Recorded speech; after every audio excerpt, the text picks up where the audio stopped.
Autoline Daily is brought to you by Bridgestone, your journey, our passion, and by Dow Automotive Systems, improving durability and increasing design flexibility with Betamate structural adhesives at dowbetamate.com. Hello and welcome to Autoline Daily. In today's show, we'll give you our first impressions of the Mercedes GLA, Ford reveals a police version of the Transit, and Cadillac changes its naming scheme. But first off, we'll start with some new vehicles that will debut in Paris next week. Renault will show off a new version of its Espace crossover. The company says it has a lot in common with the concept version it showed off last year. It's available in 5- and 7-seat versions and has an all-new interior, but we'll have to wait to see that when we're in Paris next week because Renault didn't provide any pictures. Well, Volkswagen is setting its aim at European customers that are looking for a little more versatility from a Golf. Meet the Golf Alltrack, which starts life as a standard Golf wagon, but gets a suspension that's been raised by 3/4 of an inch, an updated version of the automaker's all-wheel drive system, and an electronic differential lock. Other features include underbody protection, new front and rear bumpers, and unique accents both inside and out. It can be powered by either a turbocharged 1.8-liter gasoline engine or 3 diesel engine variants. The Golf Alltrack goes on sale in the UK next summer. Opel will have 3 new vehicles at the show. First up is the 5th generation Corsa. It's available with the company's new 1-liter 3-cylinder turbo engine and has an all-new interior. Production of the new Corsa starts at the end of the year.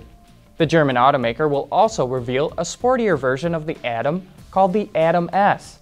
It's powered by a 1.4-liter 4-cylinder turbo that's mated to a 6-speed manual and cranks out 150 horsepower. The Atom S hits dealerships early next year. And last but not least is the Mocha, which is now available with a new 1.6-liter turbo diesel. When equipped with start-stop and a 6-speed manual, its fuel economy comes in at 4.1 liters per 100 kilometers, or about 57 miles per gallon. But remember, that's on the European test cycle. The new diesel Mocha is available early next year. Hey, don't forget to tune in to tonight's After Hours. The crew is out in San Diego for the launch of the new Chevrolet Colorado and GMC Canyon. Guests include Tony DeSalle, the VP of Marketing for Buick and GMC, Jeff Luke, Chief Engineer for Global Full-Size Trucks, and Anita Burke, the Chief Engineer of the Colorado and Canyon. If you have any questions about the trucks, these are the people that can answer them. So get your questions in early.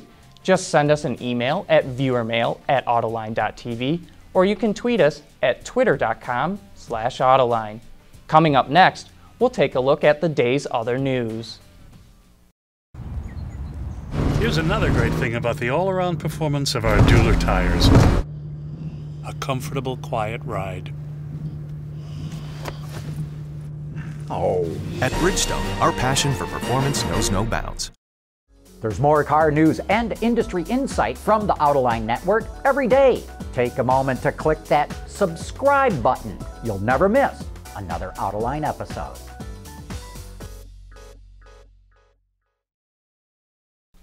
Last Friday, we learned that we would see Cadillac's new high-end luxury model next year. And now we're learning that it's going to be called the CT6. It was also announced that Cadillac will rename its other cars using CT, followed by a number to signify its size and position in the lineup. So does this mean that the ATS and CTS will be renamed the CT2 and CT4? It's still kind of confusing, but it sounds like Cadillac wants its naming to be more like Mercedes and BMW. And speaking of Mercedes, we just got the chance to drive the company's new compact crossover, the GLA, and here's some of the highlights. It's built on the same architecture as the CLA and is powered by the same 2-liter turbocharged 4-cylinder engine and 7-speed dual-clutch transmission.